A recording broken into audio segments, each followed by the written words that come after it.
One fact about every single Mario game ever made, including all the spin-offs and sister series in a sort of chronological order. Which means there is a ton to cover, so I suggest we don't waste time and dive right in with the title that kicked off the Mario franchise in the broad series of the word, Donkey Kong. Not only was this the first game in the Mario series, it also started another thing Nintendo has become very famous for: anti-piracy measures. Every time a barrel is destroyed, the game will check whether the word "intend" in Nintendo in the copyright listing is still accurate. If not, the game freezes when the first barrel explodes to ignite the oil can at the bottom of the stage. Its follow-up Donkey Kong Jr. contains two musical pieces that are straight out of the real world of classical music. The first cutscene uses a part of Toshada and Fugue in D minor BMV 564 by Bach, while the second cutscene is accompanied by a snippet of Le Galop Infernal de Orphée au Enfer by the lesser-known French composer Jacques Offenbach. With the release of Mario Bros. A year later, the true Mario series had begun, but that doesn't mean we're now introduced to future series mainstays. If the Atari version is to be believed, Mario and Luigi were even still in a different line of work at this time, since the manual refers to them as carpenters. Now, based on the themes of the game, it's pretty obvious they're already supposed to be plumbers working in the sewers, so how the writers came up with this error, no clue, it doesn't add up. Unlike Donkey Kong Jr. Math, the next game on the list. This educational title was largely put together using graphics from the original game, as anyone can see. But did you also know the title screen music isn't even original? It's reused from Popeye no Aigo Asobi, another educational game starring the cartoon sailor that was Japan exclusive and released earlier in 1983. In that same year, the world was also introduced to Donkey Kong Free, which has some rather embarrassing typos on the back of the box.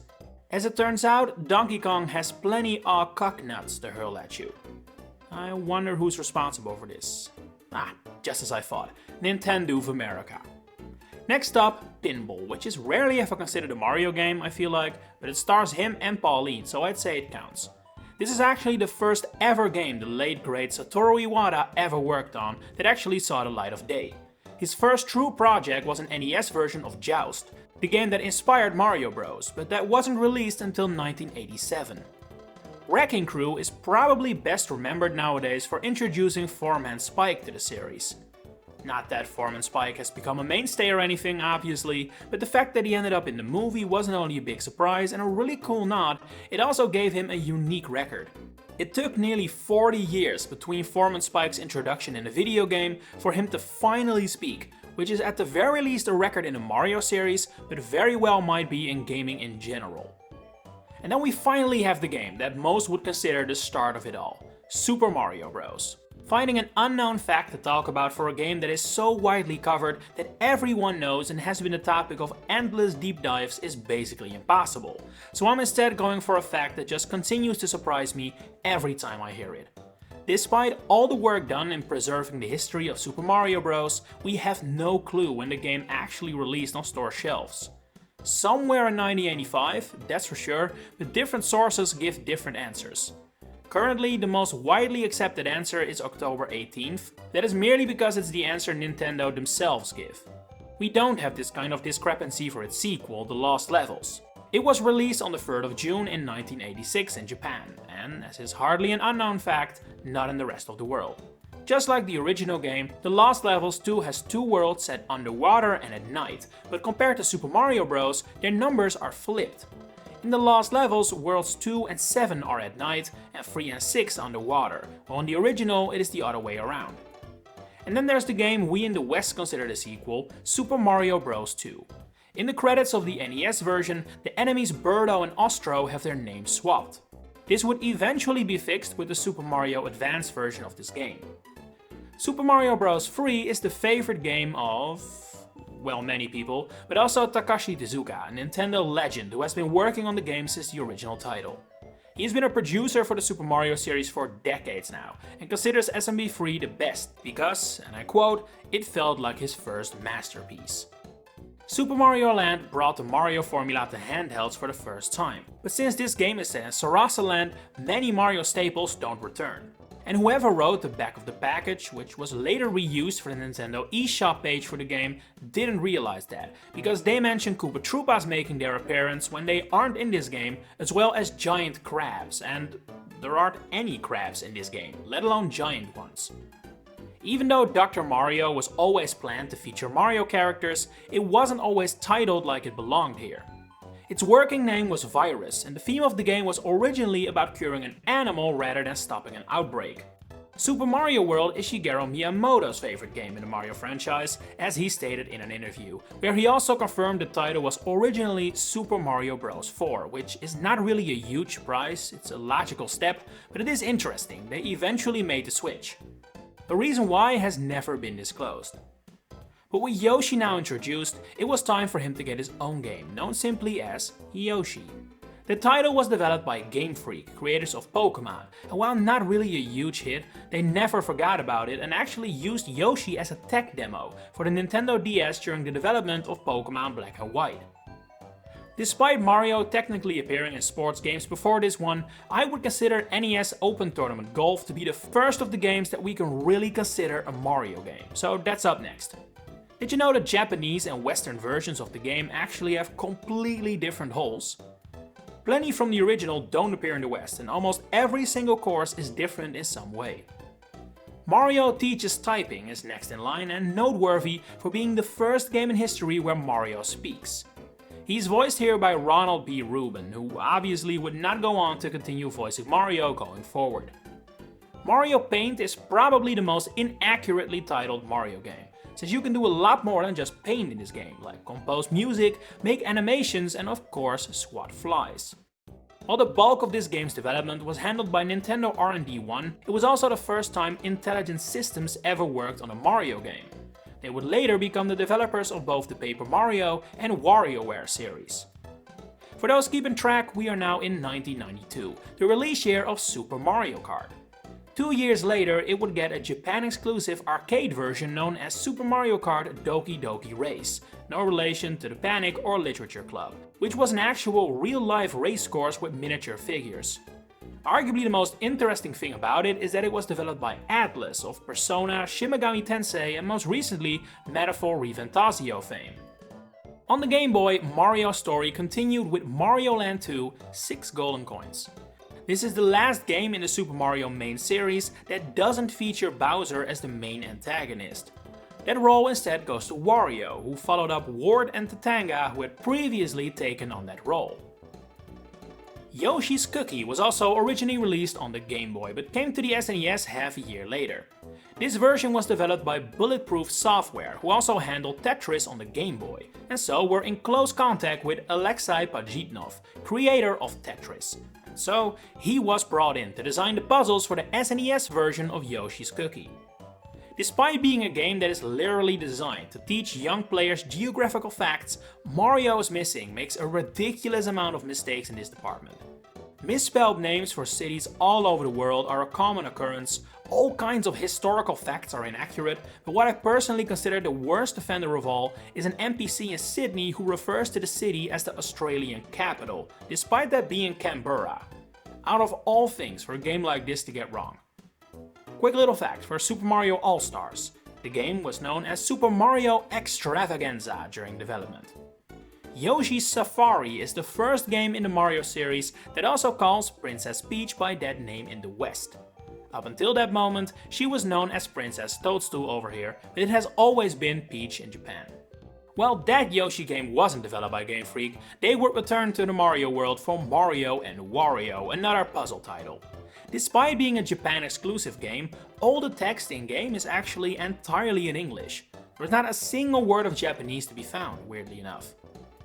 Mario's Time Machine is another masterpiece of course, this time focused on history and once again riddled with mistakes.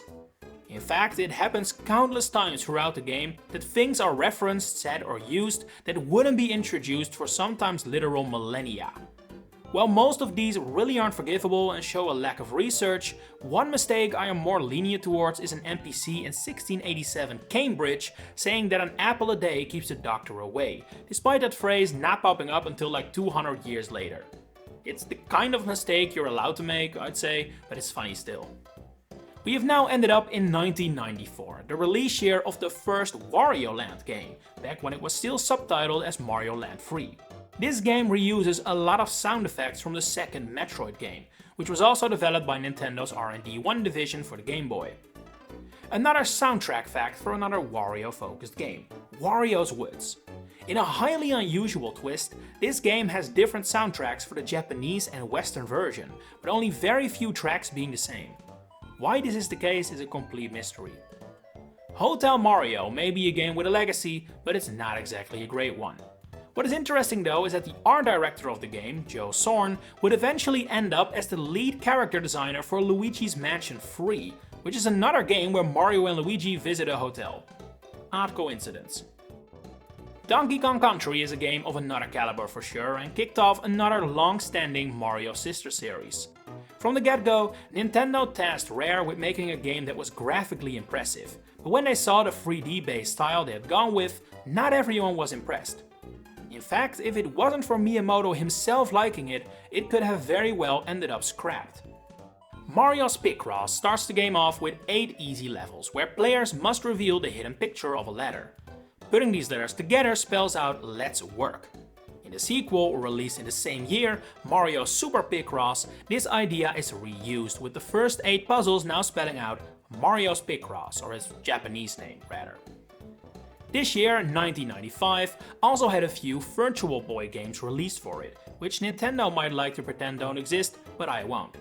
Mario Clash is a spiritual successor to the original Mario Bros, except now for one player, and was originally meant to merely be a minigame in a cancelled Virtual Boy title known as Virtual Boy Mario Land. That never saw the light of day, but Virtual Boy Wario Land did. It was, however, also known by different names during development. It was announced at E3 as Wario Cruise, and also appeared in several listings as Wario's Treasure Hunt. Mario Tennis for the Virtual Boy was originally known as Mario's Dream Tennis, a name that would have definitely helped differentiate it from games that would follow. Next up, Super Mario World 2 Yoshi's Island. In a funny twist of fate, this game was almost not made because when Shigeru Miyamoto first showed his vision for it to Nintendo's marketing team, they rejected it based on its graphics not looking as impressive as Donkey Kong Country. However, instead, Shiggy buckled down and created the top-tier art style the game is now known for. Speaking of Donkey Kong, he received a slew of releases around his time, so let's cover those next, even if that means we go a little out of order here. The final world of Donkey Kong Land is known as Big Ape City, a first attempt at making a canon location for the events of the arcade Donkey Kong to take place in. It hasn't really stuck around though, but it's still interesting. Donkey Kong Country 2 Diddy's Conquest is the only game in the original Donkey Kong Country trilogy that starts the player off with 4 lives rather than 5. The box art for Donkey Kong Land 2 features Diddy and Dixie fleeing from an enemy known as a Glimmer. But those don't appear in the game at all and are instead from the SNES version. We have another strange lives fact for Donkey Kong Country 3 Dixie Kong's Double Trouble, where the counter will stop at 99 lives, but in the background more lives are actually still being counted. Despite his name still being very prominently featured in the title, Donkey Kong actually does not appear in Donkey Kong Land 3 at all. He also doesn't appear in Diddy Kong Racing, but that obviously doesn't have his name on it. But while we're on the topic, Diddy Kong Racing is well known for its adventure mode and its many worlds, which were actually inspired by Disney World. And as you can probably tell from that last game, we have now entered the era of the Nintendo 64, but not before we've tackled one final SNES game. Super Mario RPG Legend of the Seven Stars.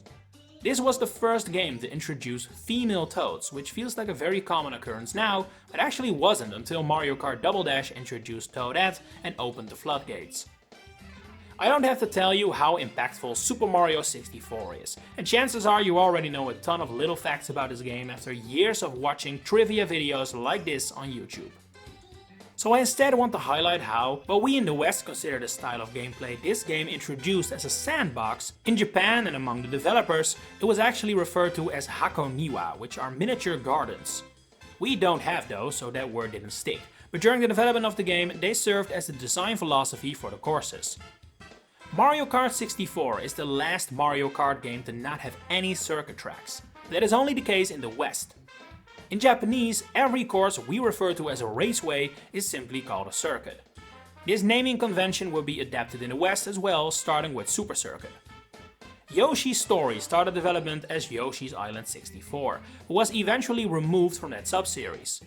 We actually know what the key element was that led to this decision. It was the health meter being introduced. That was considered so different from Yoshi's Island's Baby Mario mechanic that it didn't fit to make it part of the same series. Wrecking Crew 98 is a sequel to the arcade original and once again features Foreman Spike in his final proper game appearance to this day. What is interesting though is that this title merges Mario's history with the current story, as Foreman Spike works for Bowser in this release. Wario Land 2 changes Wario design in a subtle but key way. He now has short sleeves, a design decision that will become a staple of his and has been ever present in his Mario series look since. Despite Mario Party being notorious for relying heavily on chance, luck and coincidence, the first Mario Party actually does not have any luck-based minigames at all, which is unique in the series and would never happen again. Mario Golf for the Nintendo 64 has a character exclusive to the Western version of the game. Don't ask me how it happened, but for some bizarre reason, Metal Mario is only accessible in the Western release and not in a Japanese original. The Game Boy Color version of Mario Golf offers the option to make your character left-handed. This is done by holding the select button while choosing a character. According to the Guinness World Book of Records, no platform game in history has more collectibles than Donkey Kong 64. They put the record at 3,821, but by their own definition of a collectible, it should actually be 4,841. Super Mario Bros. Deluxe has become a bit of a forgotten game in recent history, I think, despite doing some unique things with the classic Mario games. What's interesting about this title though is that it alters quite some graphics for the first time, but weirdly enough, coloration of Mario's clothes isn't one of them, despite Luigi's look getting a makeover. Mario Party 2 was the first game in the Mario franchise to be translated into Spanish and Italian. Those languages getting their own versions has since become the norm. Just like in the previous Wario Land game, Wario Land 3 also retains something from its Metroid origins, an entire power-up this time around. The high jump boots originally come from Metroid, where they function identical. This rare image of Waluigi stealing a Nintendo 64 while flying through the air originates from Mario Tennis for that same console and is only shown when you boot up the game without any controllers plugged into the system.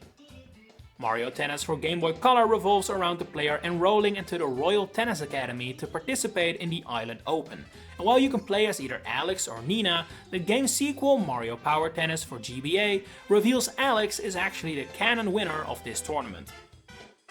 Despite Paper Mario being called Mario Story in Japan, the term Paper Mario was often used for advertisements and other official materials, serving as a sort of supplementary name. Mario Party 3 was the last Mario game on the Nintendo 64 in the majority of the world, but that's not the fact I want to talk about. Instead, I want to highlight this is the only Mario Party game that keeps track of records set by computer-controlled players. Going forward, only player-set records will be allowed. Dr. Mario 64's design team was highly unusual. It consisted of a graphical team that barely had any experience with working on video games, but instead all worked professionally in the anime industry. According to the European website for Mario Kart Super Circuit, the game was at one point supposed to support the e-reader that was released for the GBA. This never came to fruition, however, and what this would have looked like is unknown. Mario Land 4's item shop features one free item known as Smile, which simply causes the shopkeeper to smile. This may be a reference to Japanese McDonald's establishments, which features smiles on their menu as an item everyone gets for free. Luigi's Mansion introduces Mario staples like King Boo and Professor Egad to the series, but did you know the latter's voice clips were inspired by Animal Crossing, which back then was a Japan-exclusive Nintendo 64 game? We're gonna group the Super Mario Advance games together now for convenience, starting of course with the first, simply called Super Mario Advance. Despite clearly being a quality game, this title actually did not have the Nintendo seal of quality on it, as was common at the time. The reason for this is unknown, but the design of the seal would soon be altered, perhaps that is related. Mario Advance 2, based on Super Mario World, is the best-selling game of this little miniseries, with sales of more than 5 million copies. Mario Advance 3, based on Yoshi's Island, is on the opposite end of that list, with the lowest sales in the sub-series only getting to about 2.8 million. Despite Super Mario Advance 4 obviously being a remake, it introduced a lot of new mechanics that would end up becoming series staples when it returned for the new Super Mario Bros. Line of games. A simple example is getting a 1-up for landing on top of the goal pole. It isn't entirely clear who came up with the idea of Mario using FLUDD in Super Mario Sunshine. Shigeru Miyamoto says he had the idea of Mario using a water pump for a long time before the game's development, but Yoshiaki Koizumi, director of the game, said he pitched it to Miyamoto with the water gun already featured as a prominent element of his vision. Mario Party 4 would officialize and redesign many of the core Mario cast in a way that would remain present and relevant up until this very day. Whether this was always planned, however, is not certain. After all, a beta version of the cover art for the game still uses Nintendo 64 era designs of the characters, but this could possibly just have been a placeholder. With the GameCube era now in full swing, it was time for Mario's sister series to get involved as well, leading to the birth of the WarioWare series. WarioWare incorporated Mega Micro games released worldwide in 2003, but strangely enough, it skipped South Korea, and to this day has still not been released in that region. Even the Virtual Console and Nintendo Switch Online didn't bring it over. The reason is unknown, but it's speculated it's because of Cat and Anna's stages, which lean heavily on Japanese themes, which are considered a bit of a stigma in Korean culture. Mega Party Games for the GameCube brings these micro games to the big screen. The game was personally requested by Satoru Iwata, who wanted the GBA game ported to the GameCube pronto. Wario World also contains micro games from Mega Micro Games as a collectible, but those can only be played by linking your GameCube to the GBA. There is a demo set included for each character to try out. In the 2010 Guinness World Book of Records, WarioWare Twisted set the record for most minigames in one game, with 223. A game using similar mechanics is Yoshi Topsy Turvy, also known as Yoshi's Universal Gravitation outside of the US. The game was developed by Artoon, a company that doesn't exist anymore today and was mostly formed from developers brought in from Sega. Donkey Kong made his appearance on the GameCube with Donkey Konga, which contains several tracks from all over Nintendo's history to play. Very interesting is the inclusion of the intro themes of the original Pokemon anime and the Kirby Right Back At You cartoon, which only very rarely appear in titles like this. Don't expect them on Nintendo Music, for example. Donkey Konga 2 expands on this by including the Japanese intro to the latest Pokemon anime at the time, Advanced Generation. Only in the Japanese version, of course. The Japanese exclusive Donkey Kong 3 features a song exclusively used in the commercial for Fire Emblem The Blazing Blade. Talk about a deep cut. Donkey Kong Jungle Beat was up next and became the first game in the Donkey Kong series, since Country essentially created it at least, to not feature Diddy Kong. On the other end of the spectrum, DK King of Swing is the first game to feature Funky Kong, Wrinkly Kong, a Critter and King K. Rool as playable characters. Alright, back to the actual Mario games. Mario Golf Toadstool Tour references a ton of niche characters across its many scoreboards, like Goombario and Tubba Blubba. Toadster is even referenced, a minor character from the Super Mario Adventures comic. To promote Mario and Luigi's Superstar Saga, Nintendo organized a Knock Knock Joke contest judged by comedian Kathy Griffin. The eventual winner went as follows. Knock knock. Who's there? Pencil. Pencil who? Your pencil fall down if you don't wear a belt. Whoever wrote that won a GBA SP and a copy of the game. Mario Party 5 introduces capsules as a mechanic, but one of them is mislabeled. The capsule containing a toadie is incorrectly called Magic Koopa Capsule. This was fixed for the next two games that featured a similar orbs. Another mistake can be seen on the box art of Mario Kart Double Dash, although it is very hard to spot. The L on Luigi's cap is mirrored, but again, it's hard to see due to the angle. The main villains of Paper Mario and the Thousand Year Door are known as the X-Nauts in the final game, but that wasn't always the plan. In the demo for the game, they're still called the Boomer Gangers, which is definitely worse, a good change. Mario Pinball Land is known as Super Mario Ball in Japan and Europe, and a possible reason why this American name was chosen was to link it to Kirby's Pinball Land, a similar game in the Kirby series that was released 10 years prior. Mario Power Tennis is the only Mario game on GameCube that natively supports widescreen, alongside the 4x3 that was still common at the time and all other games used. Donkey Kong's voice in Mario vs. Donkey Kong is still the sounds made by Grant Kirkhope for the release of Donkey Kong 64, but the Japanese commercial for the game actually uses voice lines recorded by Takashi Nagasako.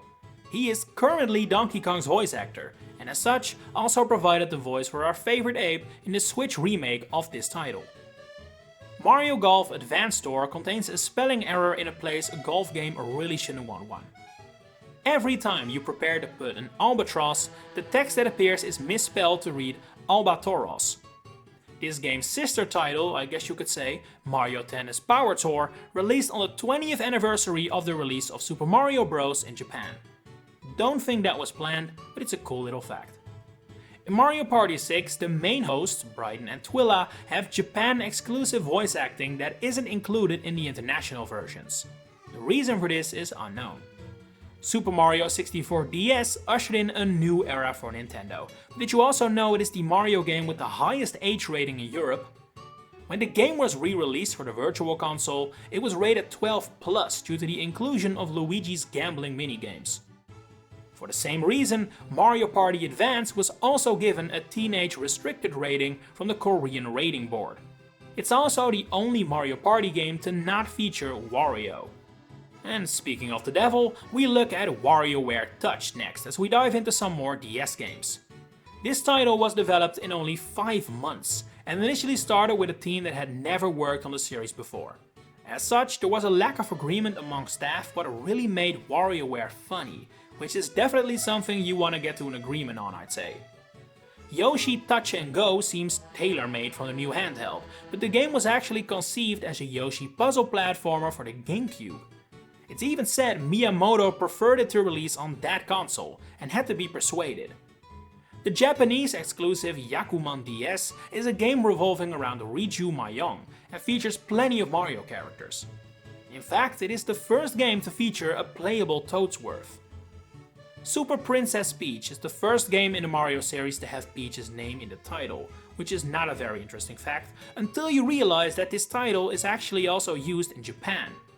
The game is called Supa Princessu Peachy over there, and the use of the word princessu, a English loanword, is highly unusual. Peach is almost exclusively referred to as Hime, the Japanese word for princess, except for this game and later Princess Peach Showtime as well for some reason. When playing Mario Kart DS on the original Nintendo DS, Mario will let out an excited Yahoo on the Nintendo screen, but this is actually not the case on the DS Lite, DSi, 3DS or Wii U. Instead, he will say, "Here we go." Official artwork for Baby Mario from Mario & Luigi Partners in Time portrays him with the wrong color shoes. Baby Mario's shoes have always been blue, as is even seen in other artwork for this very game, but in his solo art, his shoes are red. New Super Mario Bros. Changed a lot about 2D Mario and the entire Mushroom Kingdom, and so it was a first for a lot of things. But for one little detail, it was actually the last. New Super Mario Bros. Is the last 2D Mario game where the sound of a warpipe and the sound of a playable character getting hurt are identical. Going forward, warpipes would retain this sound while getting damaged would receive a new sound effect.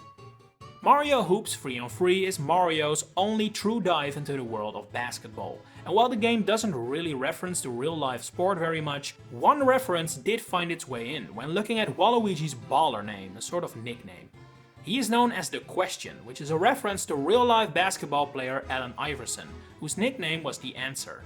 The title of Mario vs. Donkey Kong 2, March of the Minis, is also a reference to pop culture, one that I don't think many would recognize today. March of the Meanies is a song from the movie Yellow Submarine that was released in 1968 and served as the inspiration for this title. Early box art for Yoshi's Island DS showed the logo for the Nintendo Wi-Fi connection, implying this game was gonna have some sort of online capabilities. That didn't end up happening, so we have no clue what it might have been used for. While the DS was kicking on, the GameCube was on its last legs, but it still has a couple of late games for us to cover. When you're on the Stadium Select screen in Mario Superstar Baseball, one of the screenshots from Mario Stadium is actually a cropped version of an IGN image. You can still see a hint of the watermark on Mario. Mario Party 7 is quite unique in Nintendo history, as it is the first game in the company's history that allows 8 people to play simultaneously on the same console. Smash for Wii U would later famously do this as well, but Mario Party 7 beat it by several years. Super Mario Strikers had a special football released as a promotion. It resembled a chain chomp and could be bought at the Nintendo World Store or obtained by winning a Nintendo Power sweepstakes. And finally for this console, Dance Dance Revolution Mario Mix is the only game in Mario history that does feature an appearance from Waluigi, but not from Princess Peach. With the GameCube wrapped up, it's time to dive into the Nintendo Wii, starting of course with its flagship title, Super Mario Galaxy. One fan must have felt incredibly vindicated, because all the way back in 1991, someone wrote a letter to Nintendo Power detailing a future console known as the Raw Power System, which would launch with a game known as Super Mario Galaxy. They said it would be the 24th Super Mario Bros. Game, so they were off on some key details, but still it's a neat little thing that happened. WarioWare Smooth Moves is the very first WarioWare game that asked Charles Martinet to come to the studio and actually record new lines for Wario. Previously, WarioWare games had exclusively used clips that already existed from Wario Land 4. Super Paper Mario does a lot of things different compared to the rest of the Paper Mario games, many of which you are likely fully aware of. But one you might not realize is that this is the only game in the series where you can freely swim. Every other title prevents you from doing so in several ways, but here you can swim to your heart's content. I won't pretend to know a whole lot about frame rates and stuff, that's a topic that I barely have any interest in, but I do know it is highly uncommon for a game to have 2 different set of frame rates. And yet Mario Party 8 does. The minigames are in 60 FPS, while the boards are played in 30 FPS. Mario and Sonic at the Olympic Games might be the first time the 2 former rivals linked up, but it wasn't the first time Mario ever participated in the Olympics. In the Club Nintendo comic Verloren in der Zeit, yes it was German, Mario participated in the Intergalactic Olympics. And it's still probably just as much canon as Mario and Sonic is. Many characters seen in Donkey Kong Barrel Blast have yet to return in the series, and for many, their only reappearance has been as a trophy for Super Smash Bros. Brawl. Strangely enough, the North American versions of these trophies have blurbs of text detailing the characters' performances and stats in races, while the Japanese and English version go into the personalities of the characters instead. The vastly superior racing game Mario Kart Wii opens with this well-known intro of Mario, Luigi and Peach racing through nothingness.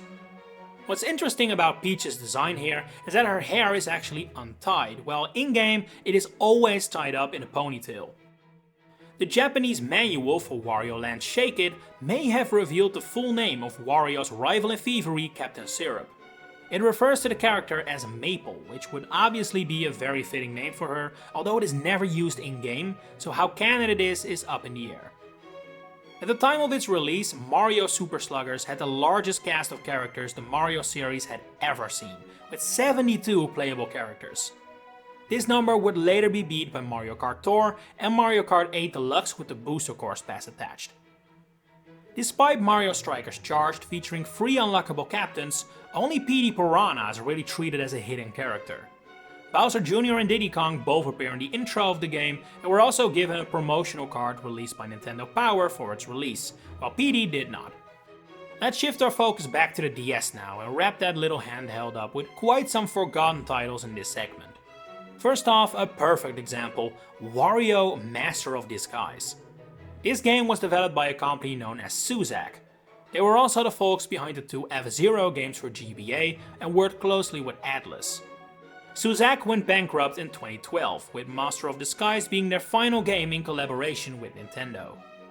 Despite Rare already being bought by Microsoft at this time, Diddy Kong Racing DS still saw the light of day in 2007. Banjo and Conker were cut from the game, without a doubt because of licensing issues, but interestingly enough, Tip Top did reappear, despite having appeared in several Banjo-Kazooie games.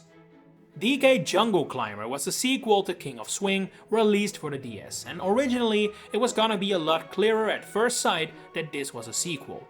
As can be seen in this beta logo, the game was originally called Jungle Climber DS. Mario Party DS is the final Mario game to have the red Nintendo logo on its box art. From the next game onwards, Nintendo's official logo would be white. And on the DS at least, that game was WarioWare DIY. The idea for a WarioWare game where you could make your own microgames was one that had been on the shelf at Intelligent Systems ever since the first title, but they struggled to make it in a way that would actually be accessible for newcomers. The DS proved perfect for this. And this situation very closely mirrors the same thing happening with Mario vs Donkey Kong Mini Land Mayhem. This game introduced a construction zone, where you could build your own levels. This too was planned to appear in the original game for GBA, but didn't work and was then brought back on the Nintendo DS. Mario and Luigi Bowser's Inside Story has quite an unusual setting, I think it's fair to say. And thanks to that, it is the only game in the Mario and Luigi series to not feature a locale based on deserts, mountains, snowlands or temples. Snowlands were definitely present in Mario and Sonic at the Olympic Winter Games, a game that was released on both DS and the Wii. In fact, it was released on both consoles on the same day, which is the only time this ever happened in this crossover series. And speaking of crossover series, Itadaki Street brought Mario together with Dragon Quest, which at the time didn't have a massive presence in the West, but was a juggernaut in Japan. Despite this being a huge moment as such, neither Nintendo nor Square Enix developed the game. Instead, it was a collaboration between support studios. Toze Software has done a lot of background work for Nintendo, while Fingarage has done the same thing for Square Enix. And while we're at it, let's knock 3 more DSiWare games out of the park as well. Dr. Mario Express is a puzzle game on the DSi, and yet, for some bizarre reason, it does not have any touchscreen functionality. Make it make sense. WarioWare Snapped plays a lot with camera sounds, as is evident by the title. So much so in fact that the camera snap heard when starting a ride will always play, even if you have the sound turned off. Don't think that was intended. Like all these DSiWare games, Mario vs Donkey Kong Minis March Again has ended up largely forgotten, but one small detail about it can still be seen in Mario games today.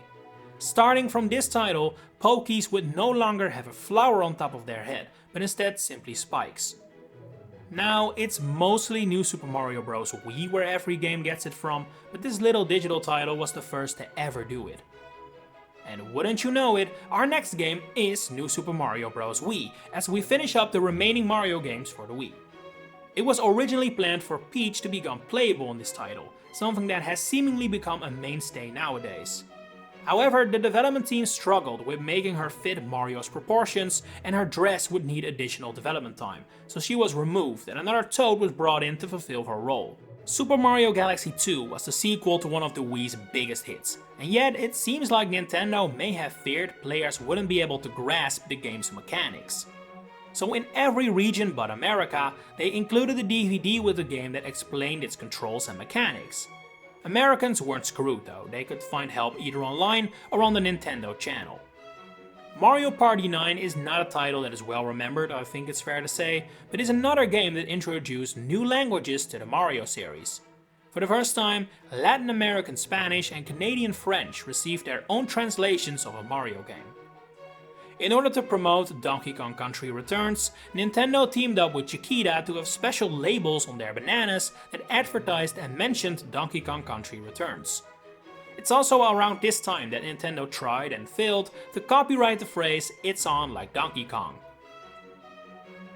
Mario Sports Mix contains a collection of 4 different sports: basketball, volleyball, dodgeball and hockey.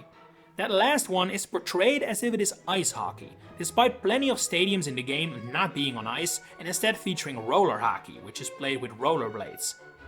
Nintendo teamed up with Square Enix again to create Fortune Street, a sequel to the aforementioned Itadaki Street, and thus another crossover with Dragon Quest, which Mario Sports Mix also kinda was, by the way. Unlike its predecessor, this game did release worldwide, although for some reason the release in Europe was all over the place.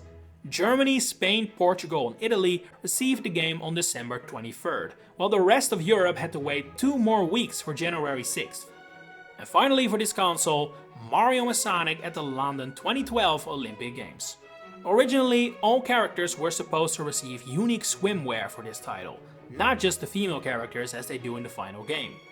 However, due to Sega demanding Sonic's shoes stay on, that was scrapped. This feature later appeared in the Tokyo 2020 edition for Switch. Alright, time for a new generation with the 3DS. And with a new generation come new languages.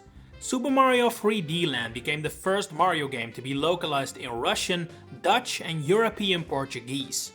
Mario Kart 7 brought back coins to the Mario Kart series, and while it is a callback all the way to the series' origins, the effect of coins giving you a very small boost upon being collected actually originates from Mario Kart Arcade GP, a Japan-exclusive arcade title. And speaking of coins, New Super Mario Bros. 2 revolves entirely around them, to the point the game was nearly called New Super Mario Bros. Gold.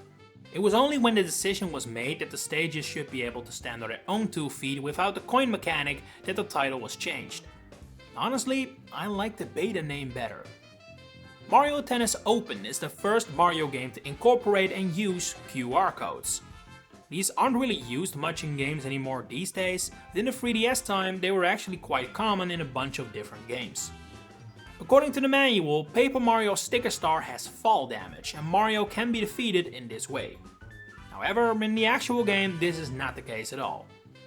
In Luigi's Mansion Dark Moon, now known as Luigi's Mansion 2 worldwide, the first letters of the names of the first 4 mansions spell out Ghost. You've got Gloomy Manor, Haunted Towers, Old Clockworks, Secret Mine and Treacherous Mansion. Mario and Donkey Kong Minis on the Move frequently feature Fly Guys as enemies, which was actually remarkably rare at this time in the Mario franchise. To make them such a big focus for this game was nothing short of an odd decision. Bizarre little fact for Mario and Luigi Dream Team.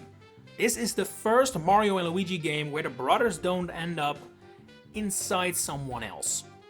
In Superstar Saga they're inhaled by Bowletta, Partners in Time has Yube's belly, and Bowser's Inside Story exists. For a very brief time, Mario Party Island Tour was listed on the Nintendo eShop as an NES title. This was of course fixed swiftly, but it's interesting it happened at all. Yoshi's New Island has a staggering number of 218 unused stages left in the game files. Now, of course, these aren't even remotely finished, but it's still a very high number regardless. The game wasn't tight on space, I suppose. In a bizarre regional difference, the European version of Mario Golf World Tour does not have exclamation marks after the words birdie, eagle and albatross when you manage to score those. The American version does. We take a little break from the 3DS now to focus on the Wii U, and I suggest we just knock them all out of the park right now since really, there aren't that many.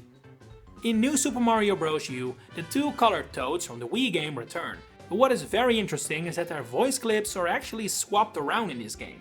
The same happens in New Super Luigi U, but that isn't the fact I want to talk about for that title. Since this game has a bigger focus on speedrunning and watching the clock, the passing of time was changed from the base game. While in the original game an in-game second lasts only 0.75 seconds, in Super Luigi U a second is actually a second long. Game & Wario originally started development as a back-in title for the Wii U, but along the way they realized they had enough content to actually sell the game separately, and decided to do just that. Mario and Sonic at the Sochi 2014 Winter Olympics, quite a mouthful that, has a strange mistake in its credits. It gives credit to Tad Morgan as the voice of Lakitu, and while he was Lakitu's voice actor at the time of release, the game reuses voice clips from past titles, when the enemy was still voiced by Dex Manley. Something remarkably similar happened with Mario Party 10. This game credits Carrie Kane as the voice of Rosalina, when she's actually voiced by Laura Faye Smith in this title. To add insult to injury, Carrie Kane's name is even misspelled. Super Mario 3D World's Double Cherry item was created by complete accident. A developer accidentally included 2 character models at once, but the team loved it so much it was added to the final game, despite it being late in development. While the Year of Luigi featured several celebratory games focused on the guy, Dr. Luigi is the only one that actually references it in-game. It's written on the pedestal that Dr. Luigi stands on. You could say Mario Kart 8 perfected the Mario Kart formula, in the sense that even today millions of people still play what is basically a port of it. A small detail where it also went above and beyond for the first time is making sure every track has its own musical theme. It's the first Mario Kart to ever do this. Donkey Kong Tropical Freeze barely features any animal friends, only Rambi and Squawks make an appearance, but it wasn't always planned. Retro Studios did have concepts for more of them to reappear, but felt the playstyles of the different Kongs already did enough to diversify the gameplay. Captain Toad Treasure Tracker was of course based on the Captain Toad levels from Mario 3D World, but did you know that according to its creator, Shinya Hiratake, the idea of this diorama-like gameplay came to him in a dream. He initially envisioned Link as the game's main character. Despite Yoshi's Woolly World releasing in 2015, a year after Super Smash Bros. For Wii U, that game already had a stage based on this title and its art style. According to Masahiro Sakurai, the stage was added very late in development, which isn't a surprise really. Mario vs Donkey Kong Tipping Stars had quite a weird release method. Despite appearing on store shelves in a physical box, it was a digital-only title and the box merely contained a download code. Well, this was the case everywhere but Japan, which did receive actual physical cartridges and CDs for this game. While Super Mario Maker was already packed with content, cut game data reveals one additional enemy was planned but didn't make it into the final game. That would be the Angry Sun, whose Japanese name is mentioned in several strings of code. It would eventually be introduced in Mario Maker 2, further strengthening the possibility it was meant to appear in the first title. As if Mario Tennis Ultra Smash wasn't devoid of content to begin with, it also has the questionable title of being the only Mario Tennis game since Camelot picked up the series that doesn't offer an option to play left-handed. Maybe they believed that since the game didn't have motion controls, it didn't need it. Mario and Sonic games usually release quite far ahead of the actual tournament they're based on, but that was not the case for Mario and Sonic at the Rio 2016 Olympic Games. It was released in the same year as the event, only 6 months out. And then the perfect title to segue back from the Wii U to the 3DS, Mini Mario and Friends Amiibo Challenge. First time anyone has ever called that game a perfect title. Anyway, despite releasing in April of 2016, you could already play the game as early as March if you purchased an Amiibo figure from either Best Buy, Amazon or GameStop. The game allowed you to use Amiibo from the Mario series, to the point that Wario Smash Amiibo was the only one not compatible with this title. Despite Paper Mario Color Splash having a word in the title that is spelled differently in Britain compared to in America, color obviously, the title of the game was actually not altered for release in Europe. Time to wrap up the 3DS next, starting with another language fact where basically the opposite decision was made. Mario Sports Superstars features soccer as a playable sport, but in Europe this is renamed to football, as is the common name here. Then we have Puzzle & Dragons Super Mario Edition. This game is a Mario skin of the Puzzle & Dragons puzzle series that was super popular in Japan at the time, but also got a release overseas, combined with Puzzle & Dragons Z, a standalone game in Japan. The game also received a demo, but despite being a demo for the combined release, only the Mario edition was playable in this demo. And speaking of puzzle games in bundles, Dr. Mario Miracle Cure was bundled with Mario & Luigi Paper Jam exclusively in Korea for some reason. Paper Jam would also become the first game to give the Koopalings lines of dialogue, which means that after 25 silent years, they could finally speak. It's not Form and Spike levels of waiting, but it's still a long time. One of the most forgotten elements of Mario Party Star Rush is the free version of the game available on the eShop known as Party Guest. This was a way to play the game multiplayer with someone who didn't own the game, making it so you didn't need to all buy a copy of the game in order to play together. Mario Party The Top 100 has the smallest announcement to release window of a physical Mario game of all time. Its announcement and release were only 2 months apart in the US. And for the last game for a dedicated handheld, we have WarioWare Gold. In order to decide which of the series' many microgames would return, the entire staff of Intelligent Systems was polled and tested to see which games they liked and how easy they were to understand, and based on that, the decisions were made. You know, I said last dedicated handheld game, but is a smartphone a handheld? If so, we have a couple more. Like Super Mario Run, which has never had an official release in China, and yet does have an FAQ page in Chinese. Makes you wonder what the point of that is. Dr. Mario World has a Facebook page, like many Mario and Nintendo games do, but unlike the majority of those, the game's page has never been verified with the blue badge. Since this game is now discontinued, I guess that doesn't matter, but it is interesting, especially considering the vast majority of Nintendo pages are, if not all of them. Mario Kart Tour has a bunch of changes to races and courses that are only done if you play the game in power save mode. In order to spare your battery, a ton of background elements like audiences are removed, your competition lacks animations and voice clips, and the minimap is gone, among other changes. And now, it is finally time for the Nintendo Switch. No more back and forth between console and handheld, it's only the Switch from now on. Mario Kart 8 Deluxe Booster Course Pass quite often used incorrect terms during its promotion window. It was once called a Booster Course Pack. It temporarily listed Shroom Ridge as a 3DS course rather than DS, and listed the release of several waves with the wrong release date on the eShop page. Mario plus Rabbids Kingdom Battle added another crossover feather in Mario's cap, but it could have happened a lot earlier. Ubisoft proposed this crossover as early as 2010, during the Wii days, but back then Nintendo declined. The singer behind Jump Up Superstar, the leading piece of Super Mario Odyssey, has actually lent her voice to Mario games before. Kate Higgins is her name, and she used the voice Tails, including his appearances in Mario and Sonic 2012 and 2014. In 2016, she voiced Wave the Swallow in the Rio edition. It feels kind of insane to say, but Mario Tennis Aces is the first console Mario Tennis game to feature a story mode. It had so far been limited to handheld titles, but now finally made its debut on the big screen. Crazy it took that long. Not a whole lot is known about the cut content for Super Mario Party, but we do know a board called Sky Building was planned, but removed somewhere along the game's development. Yoshi's Crafted World is the first Mario game to be developed using Unreal Engine 4, a super commonly used video game engine that Nintendo has only recently embraced a tiny bit with more titles. It was chosen because it was best at handling the realistic handcrafted look of the game. And speaking of engines, Mario Maker 2, as well as the original, were developed using the engine created for Splatoon. This is also why there are references to Agent 1 and 2 among the course creators, as well as nods to Kelly and Marie with celebrity DJ and MC. Luigi's Mansion 3 introduced us to Luigi's ectoplasmic doppelganger Gooigi, who has a G on his cap instead of an L in the final game. Concept art shows him with an L on his cap instead, however, suggesting that might have originally been part of his design.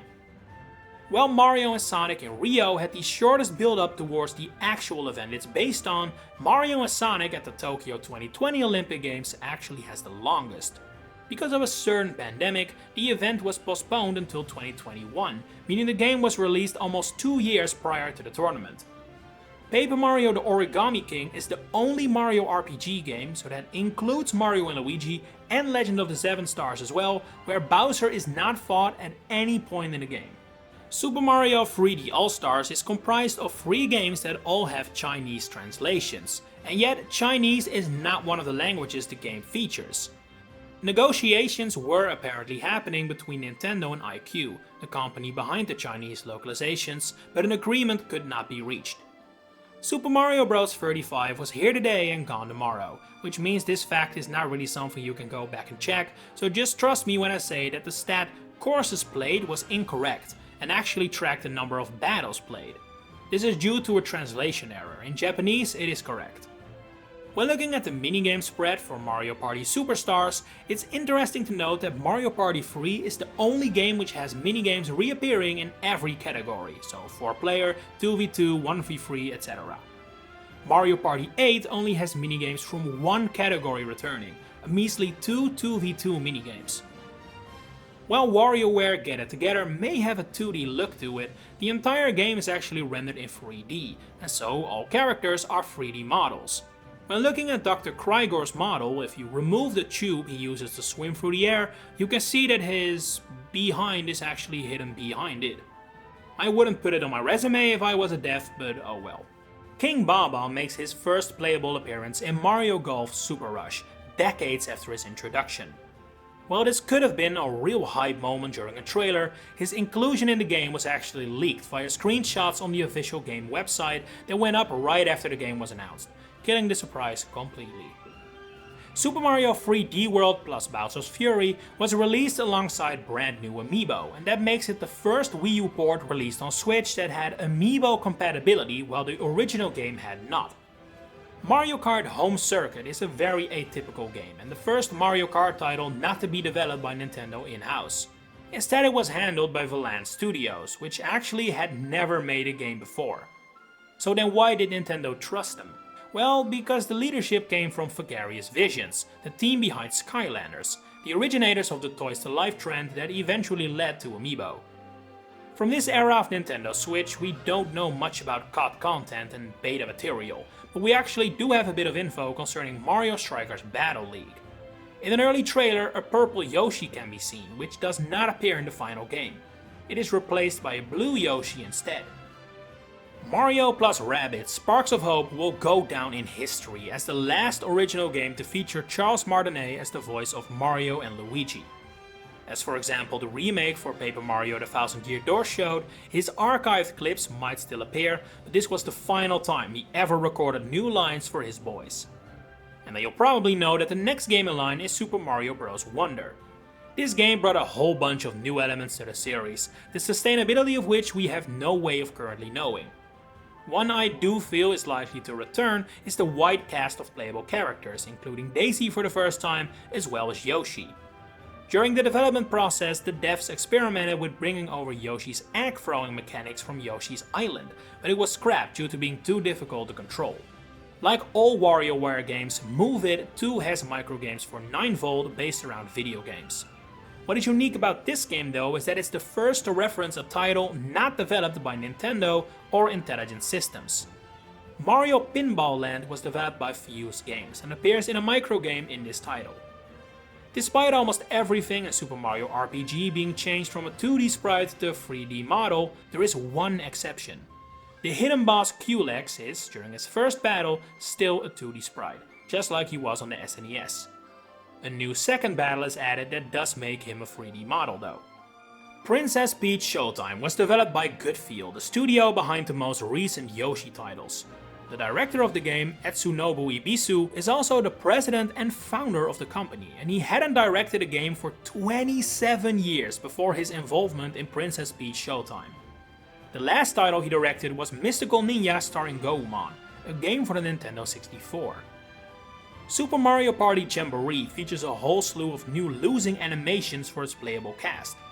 One notable exception to this, however, is Imposter Bowser, who I guess is technically not playable, but you would think they could just reuse Bowser's animations. But no, in Bowser's Kaboom Squad, the only mode that features Imposter Bowser losing, he uses Bowser's losing animations from Mario Party 10. Despite the Mario movie being in development at the same time as Mario and Luigi Brothership, the development team at Acquire had no idea what the movie would feature, and yet it did inspire them. It's been said the simple fact it was in production led to a desire to create a more full-fledged and expensive story, as they considered it now not out of place in the Mario franchise. And that has been one fact about every single Mario game ever. I kinda suspect the next games will be on Switch too, so we have a nice cutoff point at the end of another console. Do you have any facts of your own to add? And which surprised you the most? Share it in the comments below. If you enjoyed this video, please consider giving it a like and subscribe to the channel to stay updated on all my future Mario content coming up. For now, thanks for watching and enjoy the rest of your day.